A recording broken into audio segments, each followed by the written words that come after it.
رسول الکریم بسم اللہ الرحمن الرحیم۔ ابھی آپ حضرات کے سامنے تزئین صاحبہ نے 29ویں آیت پڑھی ہے، جس کا آغاز اس طریقے سے ہوتا ہے هو الذی خلق لکم ما فی الارض جمیعا۔ اس میں الحمدللہ اللہ تبارک و تعالی نے تخلیق کائنات اور اس کے بعد تخلیق انسان کے متعلق بتایا ہے۔ تخلیق کا مطلب ہے پیدائش، یعنی یونیورس کس طریقے سے پیدا ہوئی اور انسان کس طرح پیدا ہوا۔ ان آیات کی تشریح سے پہلے میں یہ چاہتا ہوں کہ جو اس سے قبل 28 آیات سورہ بقرہ کی اور سورہ فاتحہ کی 7 آیات گزری ہیں، ان کی تھوڑی سی سمری کر دوں تاکہ آپ حضرات کی یاد دہانی کے لیے ریویژن بھی ہو جائے۔ سورہ فاتحہ میں یہ بتایا گیا تھا کہ بندہ اللہ تبارک و تعالیٰ سے ہدایات مانگ رہا ہے، انسٹرکشن مانگ رہا ہے، اور اللہ تبارک و تعالیٰ نے ذالک الکتاب لا ریب فیہ ھدی للمتقین کہہ کر یہ کتاب ہم پر بھیجی کہ جس میں انسٹرکشن اور ہدایات ہیں، اپنے نبی کے ذریعے سے تمام ہدایات بھیجی۔ ساتھ میں یہ بھی بتا دیا کہ جو ان ہدایات کا صراحتاً انکار کرے گا یا انہیں اپلائی نہیں کرے گا تو اس کا ٹائٹل جو ہے وہ کافر ہوگا، اور کفر کے کئی انداز، کئی طریقے بتائے، جس میں سماجی، معاشرتی یعنی اور نفسیاتی سائیکولوجیکل انداز سے جو انسان بھٹک جاتا ہے اور پھر کفر کی طرف پہنچ جاتا ہے، ان 28 آیتوں میں اس کی تشریح تفصیل کی گئی تھی۔ قرآن نے اس طرح اشارہ دیا تھا کہ جس کو میں اب دوبارہ سمری کر کے بتاتا ہوں کہ نمبر 1، کافر اس انداز کا ہو سکتا ہے جیسے کہ ابو جہل یا فرعون وغیرہ تھے، کہ بالکل اللہ تبارک و تعالیٰ کی ہدایات کا مکمل انکار کر دیا تھا اور سرکشی اختیار کی تھی۔ ایسے لوگوں کے لیے بتایا گیا ٹائٹل یہ ہے ختم اللہ علی قلوبہم وعلی سمعہم وعلی ابصارہم، کہ اللہ تبارک و تعالیٰ نے ان لوگوں کے دلوں پر تو مہر ہی لگا دی۔ نمبر 2، تقریباً 1 رکوع میں یہ بتایا گیا تھا کہ انسان اللہ کی ہدایت کا ڈائریکٹ تو انکار نہیں کرتا، لیکن ہیل حجت کرتا ہے اور حتی الامکان کوشش یہ کرتا ہے، بہانے تراشتا ہے۔ تو ایسے حضرات کو کہا گیا تھا کہ وہ منافق ہیں، اور ان کے لیے بھی ٹائٹل یہ ہے وما ہم بمؤمنین، کہ یہ مومن نہیں۔ تیسرا انداز یہ ہے کہ ہدایت سن تو لیتے ہیں لیکن اپلائی نہیں کرتے ہیں، یعنی عمل نہیں کرتے ہیں، اور یہ بھی ایک انداز ہے بھٹک جانے کا۔ اس کے بارے میں فرمایا گیا تھا وما یضل بہ الا الفاسقین، یعنی یہ ایسے لوگ جو ہیں جو بھٹک جاتے ہیں وہ فاسق کہلاتے ہیں۔ تو 28 آیات میں ان تمام حضرات کی گمراہی کے متعلق تفصیل سے بتا دیا گیا تھا۔ اب یہ اشارہ دیا جا رہا ہے کہ یہ سب تو ٹھیک ہے، انسان کی نفسیاتی یا سماجی کمزوری ہے یا جہالت ہے، لیکن کبھی کبھی انسان جو ایجوکیٹڈ انسان ہوتا ہے وہ بھی علمی کفر میں مبتلا ہو جاتا ہے، اور یہ علمی کفر جو ہے یہ بہت زیادہ خطرناک ہے۔ تو ان آیات میں اللہ تبارک و تعالیٰ انسٹرکشن دے رہا ہے، ہدایت دے رہا ہے کہ انسان کی اور کائنات کی، یونیورس کی تخلیق یعنی پیدائش کس انداز سے ہوئی، کہ ایسا نہ ہو کہ ادھر ادھر کی سن کر کائنات کی تخلیق یا انسان کی تخلیق یعنی اس کی پیدائش کے متعلق جو ہے کچھ اور سمجھ لیا جائے، اور پھر انسان ایجوکیٹڈ ہونے کے باوجود علمی گمراہی میں مبتلا ہو جائے اور پھر اس کا ٹائٹل کافر بن جائے۔ تو پیدائش کے چند پارٹس اللہ تبارک و تعالیٰ، اہم پارٹس جو ہیں وہ بتا رہا ہے تاکہ انسان علم کے ذریعے سے نہ بھٹک جائے۔ یہاں ایک بات میں آپ لوگوں کو بتا دوں جو ایجوکیٹڈ ہیں یا پڑھے لکھے ہیں ان کے لیے یہ ہے کہ اصول ایک بنا لیجئے، کوئی سا بھی علم ہو، چاہے وہ سائنس کا ہو، اکنامکس کا ہو، ہسٹری کا ہو، جغرافیہ کا ہو، یا اینی بڈی، کوئی بھی علم ہو، دیکھنا یہ چاہیے کہ یہ علم قرآن کے کا جو انداز ہے اس کا ساتھ دے رہا ہے یا نہیں۔ اگر ساتھ دے رہا ہے تو بہت اچھی بات ہے، ہر مسلمان بھی اس کا ساتھ دے۔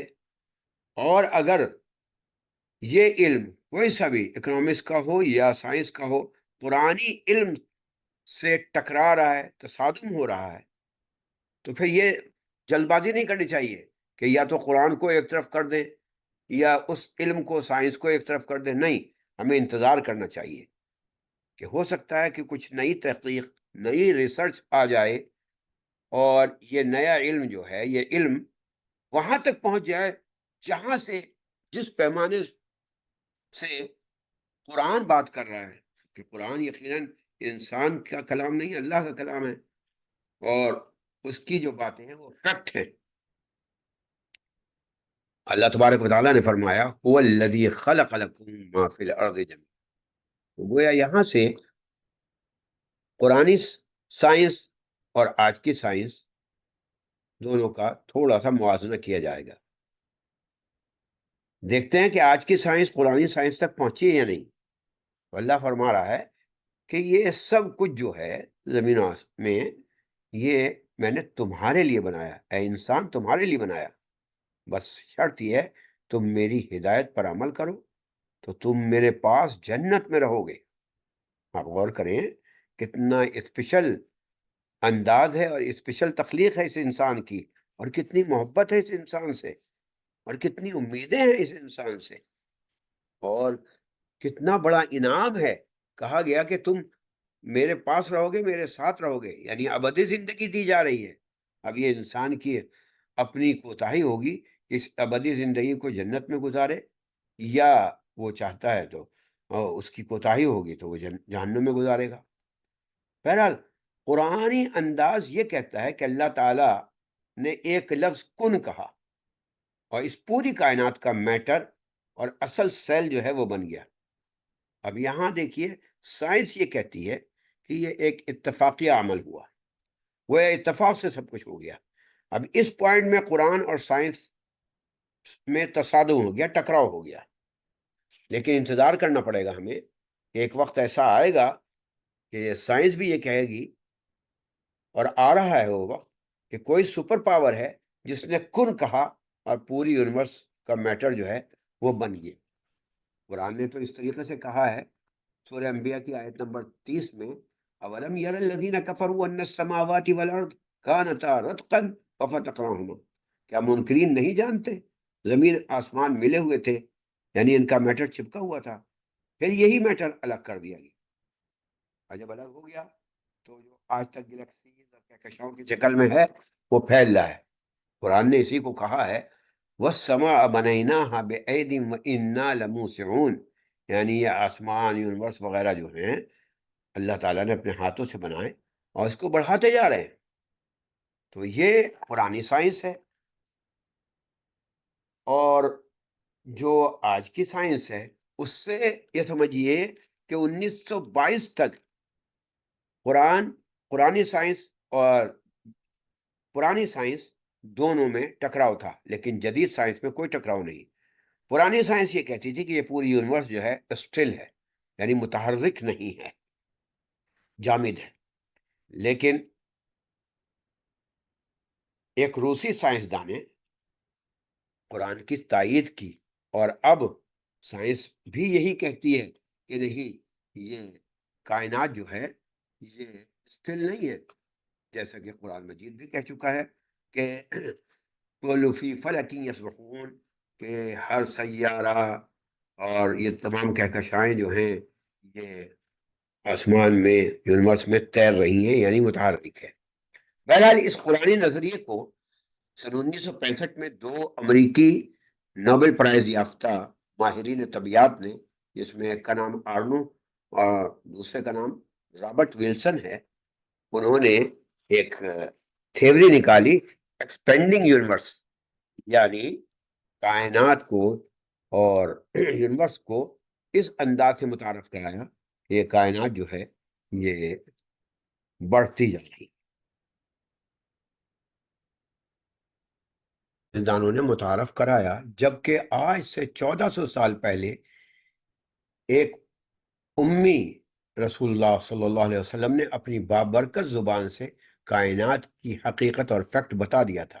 سورہ فاطر آیت نمبر 35 میں اللہ تبارک و تعالیٰ فرماتا ہے یزید فی الخلق ما یشاء، وہ کائنات کو وسیع کر رہا ہے. کیا یہ قرآن کا زندہ جاوید معجزہ نہیں ہے؟ اسی کو آج کی سائنس اس طرح بتاتی ہے کہ ایک زبردست دھماکہ ہوا تقریباً 14 ارب سال پہلے، جس کو بگ بینگ کہا جاتا ہے. اسی دھماکے کی وجہ سے سارا میٹر تتر بتر ہو گیا، اور یہ میٹر اب تک پھیل رہا ہے، جس سے کروڑوں گلیکسیز اور کہکشائیں اب تک سامنے آتی جا رہی ہیں.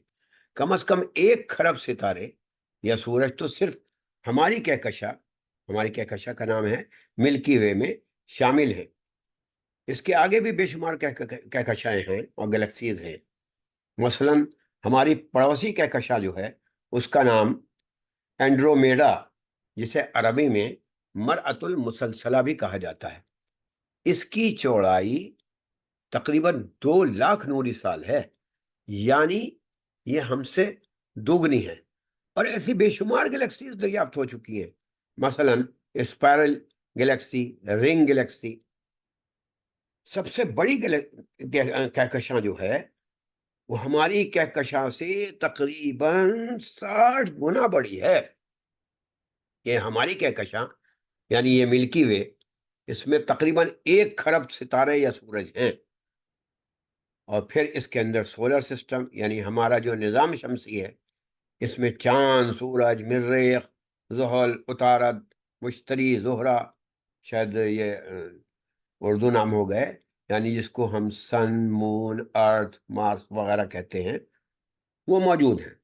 اور اسی میں ہماری یہ ارتھ یعنی زمین ہے، اور اس زمین کے اندر اللہ تبارک و تعالیٰ نے حیات دی ہے، یعنی لائف دی ہے، زندگی دی. سائنس سے پتہ چلتا ہے. اچھا، قرآن بھی خاموش ہے، تو جس کی وجہ سے سائنس سے کوئی ٹکراؤ نہیں ہے کہ یہ زمین جس میں اللہ تبارک و تعالیٰ نے زندگی دے رکھی ہے، یہ سینکڑوں ہزاروں سال پہلے ایک آگ کا گولا تھی. پھر سورج جیسے سیاروں کی روشنی اور انرجی کی وجہ سے بھاپ وغیرہ بنتے بنتے ٹھنڈی ہوئی، اور بھاپ اپنے ساتھ پانی لایا، اور پھر زمین میں سمندر بن گئے خشکی کے ساتھ ساتھ. پھر ان پانیوں میں نائٹروجن، ہائیڈروجن جیسی گیسیں پیدا ہوئیں، جن کے ذریعے پانی میں سمندری خوردبینی اجسام، جس کو انگریزی میں ٹیکنیکل ورڈز میں پلینکٹن کہا جاتا ہے، پیدا ہونے لگے.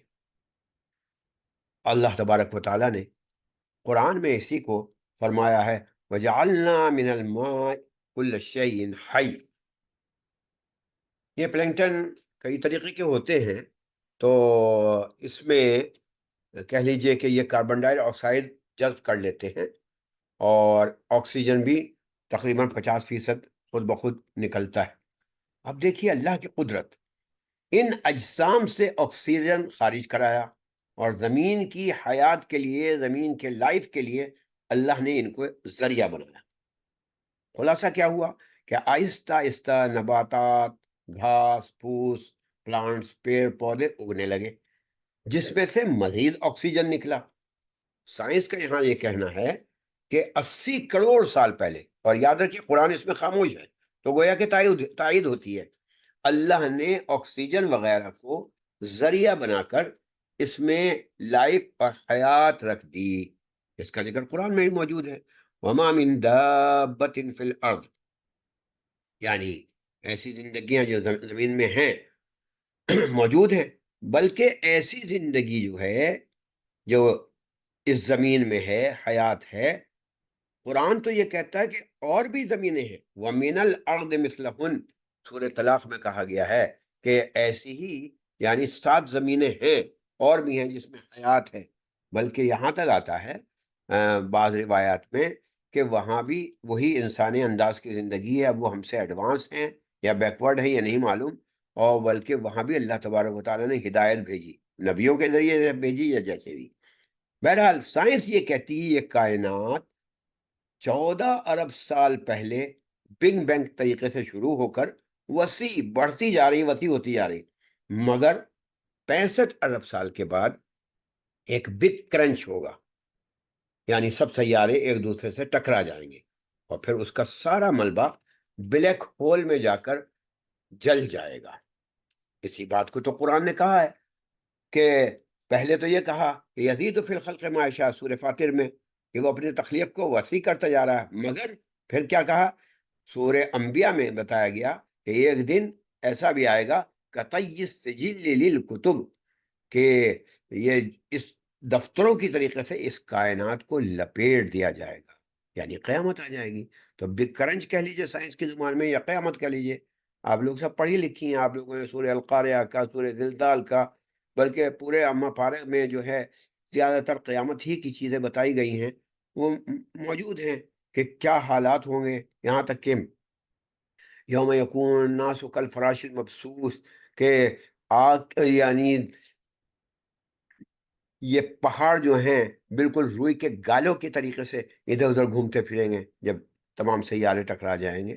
تو یہ اللہ تبارک و تعالیٰ ایک دن ایسا آئے گا کہ قیامت لائے گا، جس کو سائنس جو ہے بگ کرنچ کہہ رہی ہے.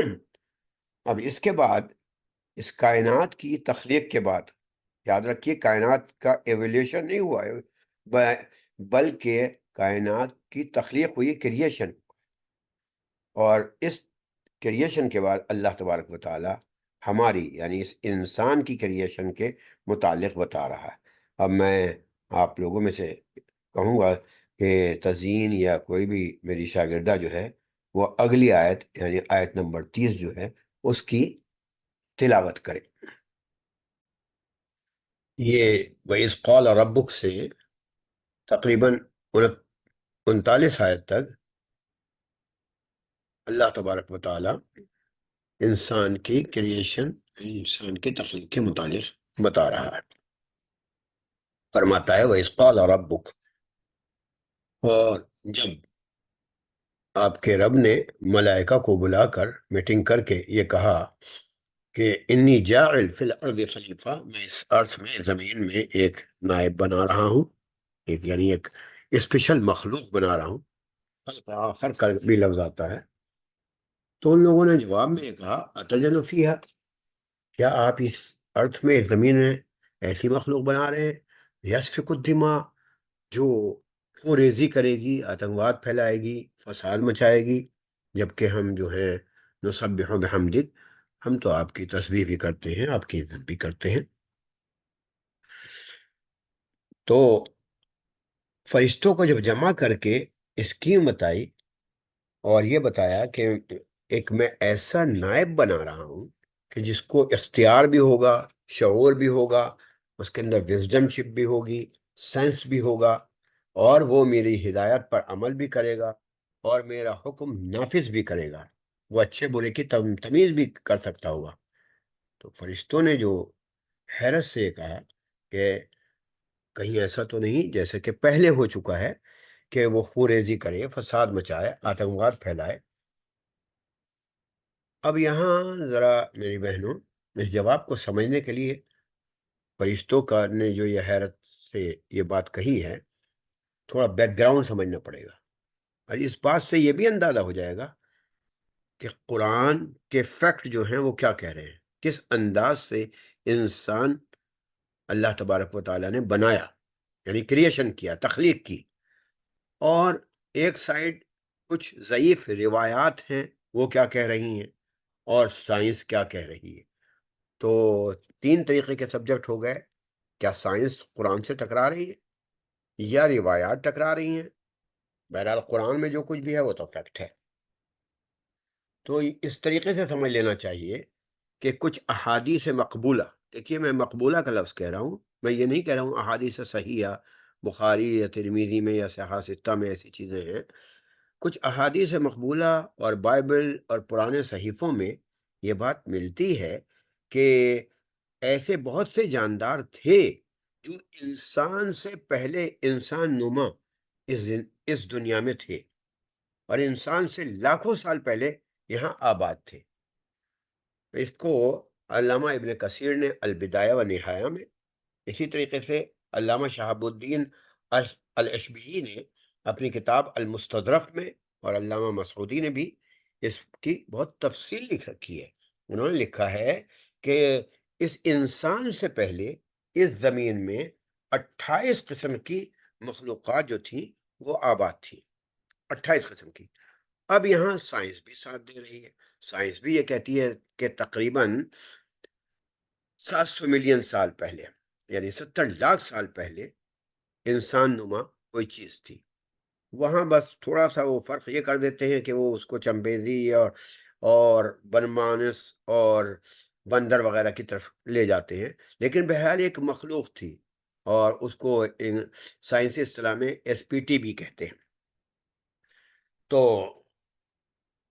پرانی روایت میں یہ لکھا ہے کہ اس کا نام بن یا بنین، حالانکہ عربی میں تو بنین مانے بنیاد رکھنے والے، بنیاد کے ہوتے ہیں، ہو سکتا ہے یہ وہ، بہرحال یہ کوئی صحیح وہ نہیں ہے کہ بنین اس زمانے میں کون سی لینگویج چلتی تھی، عبرانی چلتی تھی یا ہیبرو چلتی تھی، تو بہرحال بن کہا جاتا تھا۔ ان کا منہ جو تھا انسانوں جیسا تھا، لیکن پیٹھ جو تھی بہت ہی سخت، یعنی کچھوے جیسی تھی، اور یہ خوب لڑتے بھیڑتے تھے، جتھا بنا کر لڑتے تھے، اور خوب خون بہاتے تھے، یہ کہہ لینا چاہیے۔ اس کے بعد اسی طریقے سے اوٹی نام کی ایک یعنی قوم آئی کہہ لیجئے، اس کے خوب بال وال بھی تھے، اور پھر اس کے بعد یعنی 500 ملین سال پہلے، 58 لاکھ سال پہلے کہہ لیے، یہ ایک اور قوم آئی، ایک ہی اس کو کہا جاتا ہے، سائنس کہتی ہے، کچھ کے اس میں سفید بال تھے، اور کچھ لوگوں نے یہ بھی کہا ہے کہ دم بھی ہوتی تھی۔ اس کو پرانی کتابوں نے لکھا ہے کہ جس میں دم وغیرہ ہوتی تھی، ہن یا ہنین کہلاتی تھی، ہن یا ہنین۔ اب یہ پھر بتا رہا ہوں، یہ روایات ہیں، ضعیف بھی ہیں، اور پرانے صحیفوں میں ہے، کس حد تک صحیح ہے یہ نہیں کہا جا سکتا ہے۔ اس کے بعد تقریباً 40 لاکھ سال قبل ایک اور قوم بنشی تنشی کے نام سے روایات میں آتا ہے، اور سائنس میں اے آر کہلاتی ہے وہ۔ بنشی میرے خیال میں، میرا اپنا خیال ہے کہ مچھی سے بنا ہوگا، اور تنش تیران سے بنا ہوگا، یعنی چلنے اور اڑنے والی۔ آپ دیکھ بھی سکتے ہیں تصویر میں، اڑنے والی بھی یہ مخلوق ہے۔ تو ایسی اڑنے والی مخلوق تھی جو ایک سیارے سے دوسرے سیارے تک جایا کرتی تھی۔ تو دونوں باتوں کا امکان ہے۔ اس کے بعد اسی طریقے سے 300 ملین سال پہلے اے نام کی ایک مخلوق ہوئی، اور اس کے بڑے خاندان ہوئے، یعنی آپ دیکھ سکتے ہیں اس میں تصویر میں کہ بڑے لمبے چوڑے خاندان، اس کو آرام سے پڑھا جا سکتا ہے، سمجھا جا سکتا ہے۔ اور اس کے بعد پھر تقریباً 27 لاکھ سال پہلے جو ہے ایک اور مخلوق آئی، یعنی انہی میں سے نکل کر، اور اس کو پی پی بھی کہتے ہیں، اور اس کا انداز اس انداز کا تھا۔ پھر تقریباً 18 لاکھ سال پہلے ہومو ایرکٹس، جس کو عربی میں ہم انسان المنتصب کہتے ہیں، یعنی کھڑا انسان، دو پاؤں پر چلنے والا انسان جو ہے وہ آیا۔ یہ تقریباً 18 لاکھ سال پہلے کی بات ہے، اور یہ افریقہ میں نہیں بلکہ یہ ایشیا میں اسی سائڈ ہوا، اور اس کے فوسلز وغیرہ بھی ملتے ہیں۔ اور اس کے بعد تقریباً 1500 ملین سال پہلے، 1500 ملین سال پہلے، جس کو سائنس ہومو ہیبلس کہتی ہے، ایک اور مخلوق ہوئی۔ اس کو علامہ مسعودی اپنی کتاب میں لکھتے ہیں کہ ان کے بڑے بڑے ناخن ہوتے تھے، خنجروں کی طرح لمبے لمبے کان ہوتے تھے ان کے، 10 کلومیٹر دور آواز سن لیتے تھے، اور خن یا خنین تھا ان کا نام خن یا خنین تھا۔ یہ اپنے ناخنوں سے زمین کھود کر اس میں چھپ جاتے، اور دشمن کی آواز سنتے ہی ان پر جھپٹ پڑتے تھے۔ ان کا اتنا لمبا چوڑا بڑا خاندان ہے، اس کو آپ لوگ دیکھ سکتے ہیں اور پڑھ کر سمجھ بھی سکتے ہیں۔ اسی طریقے سے یہ 500 ملین سال پہلے اس انداز کی بھی انسان نما جاندار آئے، اور پھر تقریباً 400 ملین سال پہلے ہومو نینڈرتھالس کے نام سے یہ جاندار آئے، جس کی اس انداز سے مخلوق ہے۔ اس پر علامہ تفتازانی رحمۃ اللہ علیہ اپنی کتاب علم الحیوانات میں لکھتے ہیں کہ جو 30 لاکھ سال پہلے قوم تھی اس کو من کہتے تھے، یہ آپس میں ہی بہت لڑتے تھے اور زیادہ تر پہاڑوں پر رہتے تھے۔ ان کے اتنے لمبے چوڑے خاندان ہیں، ہر ایک کا الگ الگ نام ہے، اس انداز کے یہ ہوئے ہیں، ان کے فوسلس سے پتہ لگتا ہے۔ اخیر میں دو 200 ملین سال پہلے، یعنی 2 لاکھ سال پہلے، ایک اور قوم پیدا ہوئی جس کو ہم ہومو اسپینس، یعنی سائنس کی زبان میں ہومو اسپینس کہتے ہیں، یا جس کو ہم نشیں یا عربی میں قرین کہتے ہیں، ہمزاد بھی کہتے ہیں اس کو۔ اس کی تصویر سے یہ ظاہر ہوتا ہے کہ یہ شاید کچھ انسانوں سے ملتے جلتے بھی ہوں۔ ہمزاد کی کئی قسمیں ہیں، آتشی ہمزاد، بادی ہمزاد، خاکی ہمزاد۔ تو جو آپس میں لڑتے تھے آتشی ہمزاد وغیرہ، وہ تو مار دیا فرشتوں نے، ان لوگوں نے آ کر، لیکن خاکی ہمزاد یہ کچھ ملتے جلتے ہیں، اور یہ جو لڑاکا مخلوق ہوتی تھی اس کا ساتھ دے جاتے تھے، لیکن یہ آپس میں جب لڑنے جھگڑنے لگے، ہمزاد کے متعلق یہ بھی کہا جاتا ہے کہ آج بھی ہیں، حالانکہ اس کی کوئی صحیح حدیث نہیں ہے، لیکن یہ حدیث ضرور ہے کہ جناتی کے قسم میں سے کوئی ہمزاد ہے جو انسان کے رگوں میں دوڑتا رہتا ہے اور وہ برائیوں کی طرف لے جاتا ہے۔ رسول مقبول صلی اللہ علیہ وسلم کا جو ہمزاد تھا اس کو رسول اللہ صلی اللہ علیہ وسلم نے مسلمان بنا لیا تھا۔ تو بہرحال یہ بھی لڑاکا مخلوق تھی، اللہ تعالیٰ نے پھر جنات وغیرہ بھیجے اور ان کو بھی سزا دی، اور کچھ کو مار دیا، کچھ کو دوسرے سیاروں میں بھگا دیا۔ آج کل بھی شیطانی یا جادوگر وغیرہ جو ہیں وہ ان جنات کو کبھی کبھی اپنے پاس بلا لیتے ہیں۔ تو بہرحال علامہ شہاب الدین الاشبہی نے اپنی کتاب المستدرف میں ایک 10 لاکھ سال پرانی ایک تصویر بنی ہوئی دکھائی ہے، اور یہ عربی میں یہ بھی دکھایا ہے کہ انسان کی یہ قسمیں تھیں کہ آخر میں وہ یہاں تک آ گئے اور پھر وہ انسان بنا۔ تو اس کے بعد آخر میں جنات آئے۔ جب جنات آئے آخر میں، تو حالانکہ یہ خود پہلے سزا کے طور پر اللہ تبارک و تعالیٰ ان کو بھیجتے تھے کہ یہ ان لوگوں کو سزا دیں، لیکن یہ بھی آپس میں لڑنے جھگڑنے لگے۔ ان کی کتابوں میں علامہ مسعودی نے لکھا ہے کہ کافی قسمیں تھیں، 10 قسمیں، ابلیس شیطان اسی میں سے ہے، اور مروہ، افاریت مانے آتے ہیں بھوت، آوان، غواصون وغیرہ وغیرہ۔ باقی کو تو پھر ہوا یہ کہ جب یہ بھی لڑنے جھگڑنے لگے تو فرشتوں نے آ کر ان کو بھی مار بھگایا، کچھ پہاڑوں میں چلے گئے، کچھ جزیروں میں چلے گئے، کچھ دوسرے سیاروں میں بھی چلے گئے۔ علامہ ابن کثیر البدایہ و نہایہ میں لکھتے ہیں کہ جنات سے پہلے 27 مخلوق تھی، 28ویں مخلوق جو آئی وہ یہی ہے جس کو ہم بن، خن، پھر من، اور پھر آخر میں جن جو ہے وہ آیا، اور اس جنات کو بھی آخر میں مار بگایا گیا۔ اب جو میں بات بتانے جا رہا ہوں اس کو ذرا دھیان سے سنیے، کیونکہ یہاں سائنس کا ٹکراؤ بھی ہے، اور ایک بہت بڑی تھیوری ہے جس کو ڈاروین کی تھیوری کہا جاتا ہے، اس سے قرآنی ٹکراؤ بھی ہے۔ اور بتانا میں یہ چاہ رہا ہوں کہ انسان حضرت آدم سے پہلے یقیناً مخلوق تھیں، جس کا ثبوت سائنس بھی دے رہی ہے اور کچھ روایات بھی دے رہی ہیں، قرآنی مذہبی کتابیں بھی دے رہی ہیں۔ یہاں تک کوئی ٹکراؤ نہیں، کیونکہ قرآن سے بھی تھوڑا سا اشارہ مل رہا ہے کہ فرشتوں نے کیوں سوال کیا۔ اسی لیے تو سوال کیا نا کہ انہیں کچھ معلومات تھی کہ اس زمین میں ایسی ایسی مخلوق آتی ہے اور وہ آتنکواد پھیلاتی ہے، خون ریزی کرتی ہے۔ اب یہاں یہ مذہبی روایات تو بہرحال کوئی زیادہ ٹکراؤ والی بات نہیں ہے، لیکن 1831 میں ایک شخص جس کا نام چارلس ڈارون تھا، یہ 1809 میں پیدا ہوا تھا، اس نے انگلینڈ سے ایک بڑا لمبا سفر کیا، اور جب سفر کیا تو اسے راستے میں بہت سے فوسلز اور ہڈیاں ملی۔ اس پر اس نے کچھ سائنسی تجربات کیے،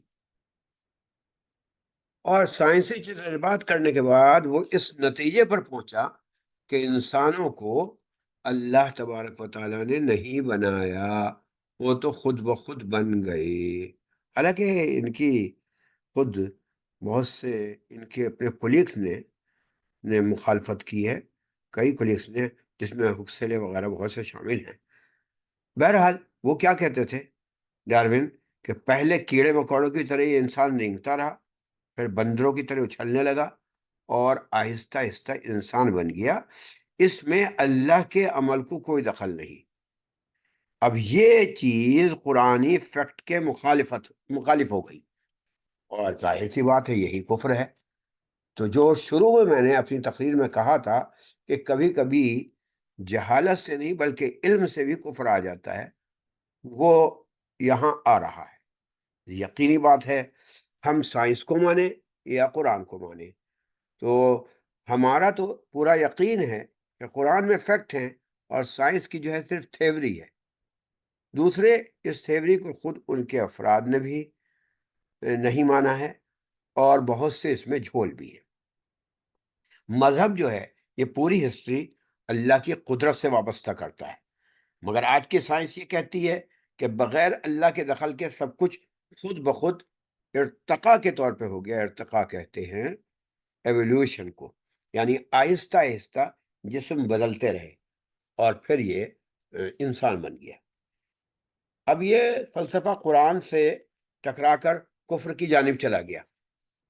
حالانکہ میں یہاں اپنے شاگردوں کو بتاؤں، کوئی خاص اتنی یعنی اہمیت کی بات نہیں ہے، بلکہ ڈارون کو مغالطہ ہو گیا۔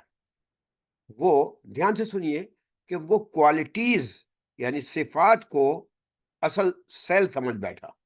صفات کا تو مطلب یہ ہوتا ہے کہ گورا ہونا، کالا ہونا، چھوٹا ہونا، بڑا ہونا، لمبا ہونا، وغیرہ وغیرہ۔ تو کوالٹیز کی تبدیلی تو ہوتی رہتی ہے، کبھی بہت سے انسان جو ہیں وہ گورے ہیں، کچھ کالے ہیں، کچھ سامنے ہیں، کچھ چھوٹے ہیں، کچھ بڑے ہیں، وغیرہ وغیرہ، لیکن جو اصل سیر ہے وہ نہیں بدلتا ہے۔ اصل سیر اللہ تعالیٰ پیدا کرتا ہے، اس میں کوئی تبدیلی نہیں ہو سکتی۔ ایسا کیسے ہو سکتا ہے کہ ہاتھی سے کتا بن جائے، کتے سے شیر بن جائے؟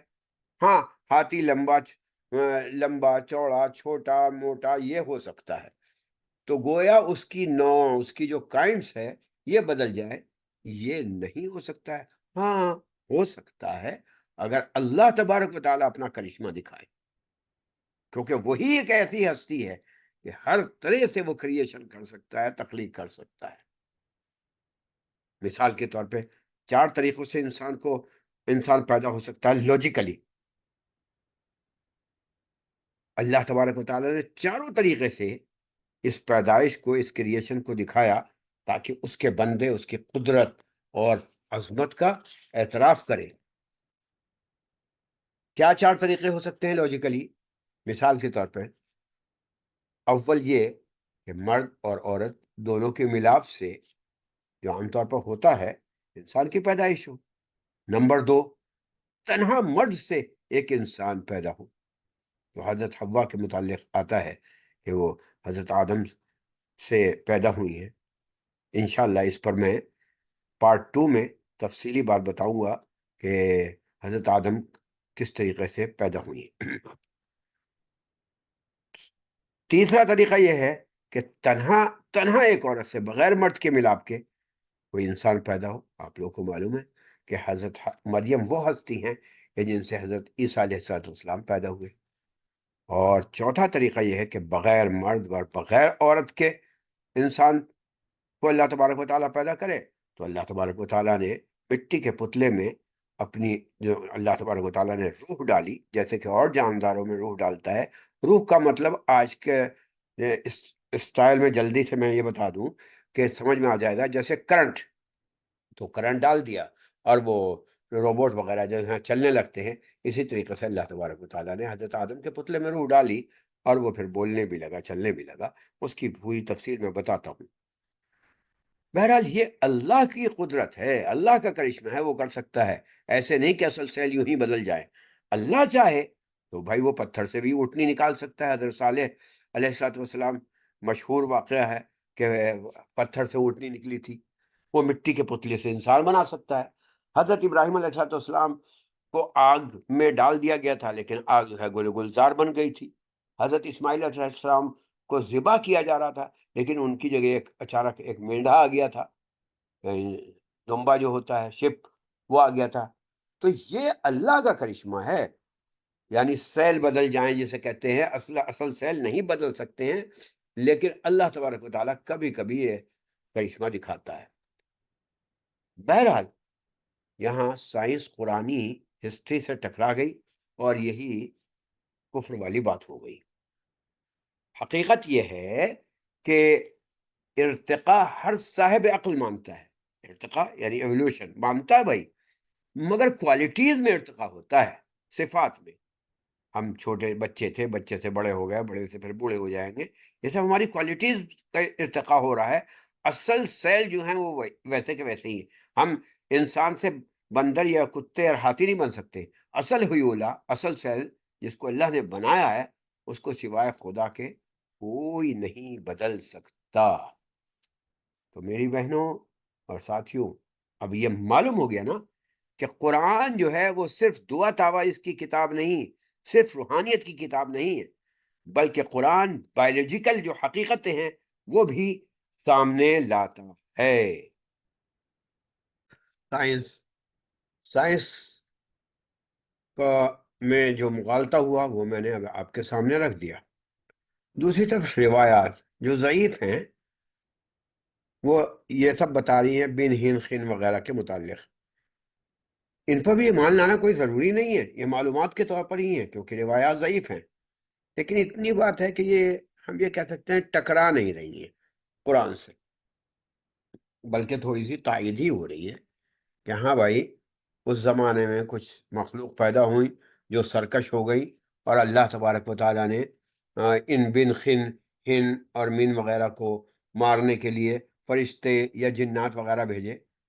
اور یہاں یہ بھی بتا دوں کہ ان سب کو قتل نہیں کیا، بلکہ زمین کی حدود سے نکال دیا گیا، کیونکہ اس زمانے میں زمین سے آنا جانا یہ سب لگا رہتا تھا. ممکن ہے وہ کسی اور زمین یا اور سیارے میں آباد ہو گئے ہوں اور وہی خلائی مخلوق ہیں. ہو سکتا ہے وہ کسی اور سیارے میں بطور ایلین موجود ہوں. بعض کے نزدیک تو یاجوج ماجوج جو ہے انہی سابقہ مخلوقات میں سے ہیں، جو یعنی جس کو سکندر ذوالقرنین نے ایک دیوار کے پیچھے بند کر دیا تھا، اور احادیث میں آتا ہے کہ وہ روز کوشش کرتے ہیں. ہاں، لیکن یہ ابلیس یا شیاطین یا عفریت میں سے نہیں ہیں. یعنی یہ ابلیس جنات وغیرہ تو بعد میں آئے. اور کچھ لوگ یہ بھی کہتے ہیں کہ یاجوج ماجوج جو ہیں وہ یعنی حضرت آدم ہی کی اولاد میں سے. جب یاجوج ماجوج کا ذکر آئے گا اور دجال کا تو میں انشاءاللہ اس پر تفصیلی بات چیت بھی کروں گا. کچھ احادیث میں تو یہاں تک آتا ہے میری بہنوں کہ قرآن سے بھی ظاہر ہوتا ہے کہ دو ایک اور عظیم دنیا ہیں جو ایک طرف مشرق میں ہیں ایک طرف مغرب میں ہیں. یہ کچھ علماؤں نے بھی ذکر کیا ہے، اس کی ابھی تفصیل نہیں معلوم، سائنس بھی ابھی تک وہاں تک نہیں پہنچی ہے. تو بہرحال جب سب کو ایک طرف یعنی دوسرے سیاروں میں بھیج دیا یا قتل کر دیا، تو اب یہ جنات یہاں رہنے لگے، یہ بھی سرکشی کرنے لگے، آخر میں یہ بھی لڑنے لگے. پتہ نہیں کیا بات، اس زمین کی مٹی میں کچھ ایسا ہے کہ یہ سرکشی جو ہے آ جاتی ہے اور یہ بھی لڑائی جھگڑا کرنے لگے. تو پھر اللہ تبارک و تعالیٰ نے فرشتوں کو بھیجا جو نوری مخلوق ہے کہ ان کو سزا دو. ابھی میں نے بتایا تھا کہ جنات کی 10 قسمیں ہیں، تو اس میں سے کچھ جنات تو یہیں رہ گئے اور وہ پھر آج تک ہیں. انسانوں کے ساتھ ہیں یہاں، اور ان کو مکلف بھی بنایا گیا، یعنی شریعت بھی ان پہ نازل کی گئی، اور اکثر جناتوں کو مار بھگایا، کچھ جزیروں میں چلے گئے، کچھ اور سیاروں میں چلے گئے۔ تو یہاں بھی وہی بات ہے، کچھ اسکالر کہتے ہیں کہ یہ دوسرے سیاروں میں چلے گئے ہوں گے، اور ہو سکتا ہے یہ بھی ہو کہ اللہ تبارک و تعالیٰ بطور عذاب یہاں انہیں پھر بھیج دے، اور یہاں آ کر پھر وہ خوریزی کریں، فساد مچائیں، آتنکواد مچائیں، شاید اس میں یاجوج ماجوج ہوں، یا اور کچھ بھی، کوئی بھی وہ ہو سکتی ہے مخلوق۔ اور اس بات کی تائید آج کے سائنسداں بھی کر رہے ہیں۔ آج کے سائنسدانوں میں سے ایک کی میں مثال دیتا ہوں۔ آپ لوگوں نے اسٹیون ہاکنگ کا تو نام سنا ہی ہوگا، بہت بڑا سائنسداں تھا، ابھی 2 سال پہلے اس کا انتقال ہوا ہے۔ وہ یہ کہتا ہے کہ انسان اگر اپنی بقا چاہتا ہے تو اسے 1000 سال کے اندر اندر کسی دوسرے سیارے پر بستیاں بسانی ہوں گی، ورنہ کرۂ ارض سے نو انسانی کا نام و نشان مٹ جائے گا۔ اس نے یہاں تک کہا ہے کہ ہماری دنیا والے اپنی دنیا کا میپ نہ بھیجیں، ہو سکتا ہے دوسرے سیارے کی مخلوق ہم سے ایڈوانس ہو اور وہ پھر یہاں آ کر تباہی مچا دے۔ اچھا، یہی بات کچھ قرآنی اسکالر جو جدید ہیں جیسے ساحل ندیم وغیرہ، ان کا بھی یہی کہنا ہے۔ یہاں ایک بات میں اور بتا دوں کہ اس زمانے میں اوپر سے آنا جانا جو تھا وہ بند نہیں تھا، راستہ بند نہیں ہوا تھا، اور قرآن بھی اس کو ثابت کرتا ہے۔ دیکھیے حضرت آدم علیہ السلام زمین میں آئے، کیا اوپر سے پھینک تھوڑا ہی دیے گئے، ٹرانسپورٹ کر دیے گئے؟ ظاہر اس کا مطلب راستے تھے۔ حضرت ادریس کے بارے میں تو باقاعدہ اب تمام تھیوریاں اور تمام کلپس آنے لگے ہیں کہ بائبل میں تو موجود ہی ہے کہ وہ چوتھے آسمان پر میٹنگ میں جایا کرتے تھے، دوسری مخلوق سے میٹنگ کرتے تھے، اور وہیں ان کا انتقال ہو گیا۔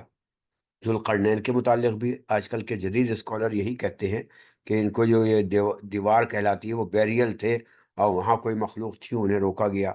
حضرت خضر کے بارے میں یہی ہے کہ وہ آیا جایا کرتے تھے۔ ان سب کچھ پڑھیے قرآن کریم کے 15ویں پارے میں سورہ بنی اسرائیل میں کیا آیا ہے؟ سبحان الذی اسریٰ بعبدہ لیلا من المسجد الحرام الی المسجد الاقصی الذی بارکنا حولہ، یعنی پورے معراج کا واقعہ کہ ایک زندہ جاوید انسان مکے سے، کعبے سے جو گیا تو سدرۃ المنتہا تک پہنچا اور پھر واپس بھی آ گیا۔ تو حقیقت یہ ہے کہ وہ وہاں جو آسمانی دروازے ہیں، خود قرآن نے بھی کہا کہ دروازے ہیں اس میں، وہ بند نہیں تھے اس وقت تک۔ ہاں، اب تقریباً بند کر دیے گئے ہیں، قیامت کے قریب پھر کھلیں گے۔ قیامت کے قریب آپ کو معلوم ہے حضرت عیسیٰ علیہ السلام جو چوتھے آسمان پہ ہیں، ان کے وہ پھر دوبارہ یہاں آئیں گے، اور کیونکہ جب تک نبی کی بات نہ مان کر جو قوم نہ مانے تو اس کو عذاب ضرور دیا جاتا ہے۔ تو حضرت عیسیٰ علیہ السلام کی باتوں کو ان لوگوں نے نہیں مانا تھا، یہودیوں نے، تو ان پر ابھی عذاب کہاں آیا؟ دنیاوی عذاب چل رہا ہے، تو نبی دوبارہ آئیں گے یہاں۔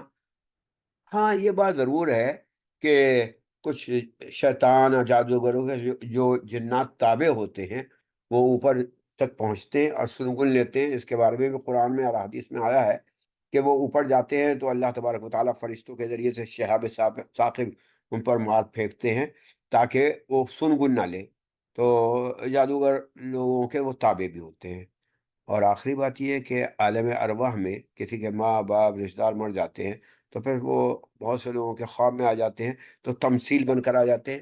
تو بہرحال آسمان میں دروازے ہیں، فَأَتْبَعَ سَبَبًا، سببا کے معنی ہی دروازوں کے آتے ہیں۔ اس پر میں جب سورہ کہف آئے گی تو میں تفصیل سے بتاؤں گا۔ تو لہذا تقریباً بند ہو گئے، لیکن کچھ ابھی بھی کھلے ہوئے ہیں، اور اللہ تعالیٰ کے قدرت سے آنا جانا وہاں ہے۔ ان باتوں کے بعد اب میں یہ بتانا چاہتا ہوں کہ اللہ تبارک و تعالیٰ اگر چاہتا تو کن کہہ کر انسان کو بھی بنا دیتا، مگر یہ ایک خلقن آخر قرآن میں آیا ہے، ایک اسپیشل تخلیق تھی، اس لیے ایسے اسباب کا اہتمام کیا کہ وہ بالکل اسپیشل ہی تخلیق ہو جائے۔ کیوں؟ اللہ تعالیٰ جانتا تھا کہ فرشتے پرانی مخلوق کے حالات دیکھ کر ایسا سوال کریں گے کہ آپ ایسی مخلوق بنا رہے ہیں جو فساد مچائے دنیا میں۔ اچھا، تو اللہ تعالیٰ نے ایسا کیا کہ میں ان سب کے سامنے اس انسان کی عزت و شرافت کو اور عیا کروں. وَلَقَدْ كَرَّمْنَا بَنِي آدَمَ وَحَمَلْنَاهُمْ فِي الْبَرِّ وَالْبَحْرِ، یعنی بنی آدم کی عزت اور توقیر جو ہے تمام مخلوقوں کے سامنے ظاہر کر دی، اور وجہ بھی بتا دی کہ یہ اس لیے باعزت اور باعظمت ہے. ہاں، اگر وہ وجہ نہیں ہوگی تو ہم سب سے زیادہ ذلیل ہو جاتے ہیں.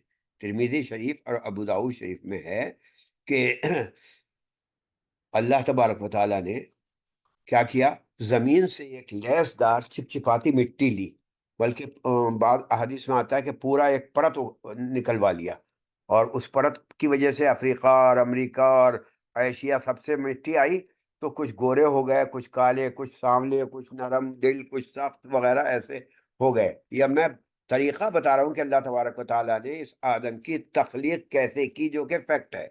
پھر اللہ تبارک و تعالیٰ نے اس میں 25% مٹی، جس میں گیسز شامل تھیں، نائٹروجن اور وغیرہ کی جو گیسیں تھیں، اور 75% پانی ملا، جس میں خود یعنی لائف اور حیاتیاتی عناصر موجود تھے. اس کو گارا بنا کر آٹا سے گوندھا. اور سورہ مومنون کی 12ویں آیت ہے وَلَقَدْ خَلَقْنَا الْإِنسَانَ مِنْ سُلَالَةٍ مِّن طِينٍ، اس طریقے سے وہ پتلا بنا. یہاں یہ یاد رہے کہ یہ ایوولوشن کا بالکل صاف انکار ہو رہا ہے کہ کسی جاندار سے بدل کر انسان نہیں بنایا، یہ کسی بنمانس سے یا بندر سے بدل کر بنایا، بلکہ انسان کو مٹی کے ایسنس یا کیمیاوی اجزاء سے پیدا کیا اس طریقے پر کہ سورہ صاد کی 75ویں آیت ہے خلقت بیدی، یہ بیدی انسان کی خصوصیت بھی یہی ہے کہ اللہ تعالیٰ نے بذات خود ایک خوبصورت سا پتلا بنایا، اور پھر اس طرح رکھا، بنا کر سوکھنے رکھ دیا، اور جب وہ سوکھ گیا تو اس سے کھن کھن کی آواز آنے لگی. سورہ الحجر میں ہے 28ویں آیت ہے وَإِذْ قَالَ رَبُّكَ لِلْمَلَائِكَةِ إِنِّي خَالِقٌ بَشَرًا مِّن صَلْصَالٍ مِّنْ حَمَإٍ مَّسْنُونٍ، یعنی کھڑکتی ہوئی مٹی سے وہ پتلا جو ہے وہ ویسا بن گیا. مسلم شریف کی روایت ہے کہ ادھر ابلیس جنت میں ہی رہتا تھا، اور اسے بڑا تجسس ہوا کہ یہ کیا چیز ہے اور کیوں ہے. وہ اس کے ارد گرد چکر لگانے لگا، اس کو بغور دیکھنے لگا. آخر خطار ایک دن کچھ روایت میں ہے کہ منہ میں پھونک ماری، اور کچھ روایت میں ہے کہ خود گھس گیا اس پتلے کے منہ میں اور نیچے سے نکل آیا. اور جب آیا تو کہنے لگا ارے یہ تو ٹھوس نہیں، یہ پتلا یا یہ مخلوق ٹھوس نہیں ہے، کھوکھلی ہے، یعنی بہکول ہے، اس کو بہکایا جا سکتا ہے. اس بات ایمانداری کے اگر دیکھا جائے تو سچی کہی اس نے، اس لیے کہ انسان آج تک بہکایا ہی جا رہا ہے، ٹھوس کہاں ہے. تو فرشتوں نے جو اپنے تجربات کی بنا پر اس شبے کا اظہار کیا تھا کہ یہ مخلوق جو ہے یہ بھی فساد پھیلائے گی، خونریزی کرے گی، اس کے جواب میں اللہ تبارک و تعالیٰ نے فرمایا قال انی اعلم ما لا تعلمون، میں زیادہ جانتا ہوں، وہ چیزیں بھی جانتا ہوں جو تم نہیں جانتے ہو. یعنی جو فرشتوں کے دلوں میں جو تھا انہوں نے اپنے بھولے پن سے اظہار کر دیا تھا کہ اللہ ایسا ایسا ہے. اب یہاں ایک اور بات پوائنٹ نوٹ کیے، فرشتوں نے تو اظہار کر دیا، شیطان خاموش رہا. کیوں؟ وہ اندر ہی اندر حسد کر رہا تھا، کینہ تھا، بغض تھا، ایک طریقے کا گھنا پن تھا اس کے اندر. وہ یہ دیکھ رہا تھا کہ یہ ہو کیا رہا ہے. تو اللہ تبارک و تعالیٰ کو تو سب کچھ معلوم تھا. اللہ تعالیٰ نے ایسا ایک انتظام کیا، ایک امتحان لیا کہ جس میں فرشتے لاجواب بھی ہو گئے اور کامیاب بھی ہو گئے، اور شیطان کا حسد، تکبر، بغض جو ہے اور اس کا گھمنڈ بالکل سامنے آ گیا. یہ ہے انسان کی تخلیق کا مختصر سا واقعہ. ابھی اس کے بعد پھر جو اللہ تعالیٰ سجدے کا حکم دیں گے، پھر اس کے بعد حضرت حوا پیدا ہوں گی، اور پھر وہ درخت سے کچھ کھائیں گے، اور اس کے بعد حضرت آدم جو ہے زمین میں آئیں گے. ان تمام واقعات کا جو پارٹ 2 ہوگا اس پر میں انشاءاللہ تفصیلی گفتگو کروں گا. یہ پارٹ 1 ختم ہوا. جزاک اللہ خیرہ. مجھے امید ہے کہ آپ لوگ ہمارے لیے دعا کریں گی اور میں آپ کے لیے دعا کروں گا. وصلی اللہ تعالی علی حب خیر خلقہ محمد وآلہ وصحبہ اجمعین برحمتک یا ارحم الراحمین. میری بہنوں کو یا ساتھیوں کو اگر کوئی سوال کرنا ہے اس موضوع کے متعلق تو سوال کر سکتی ہیں.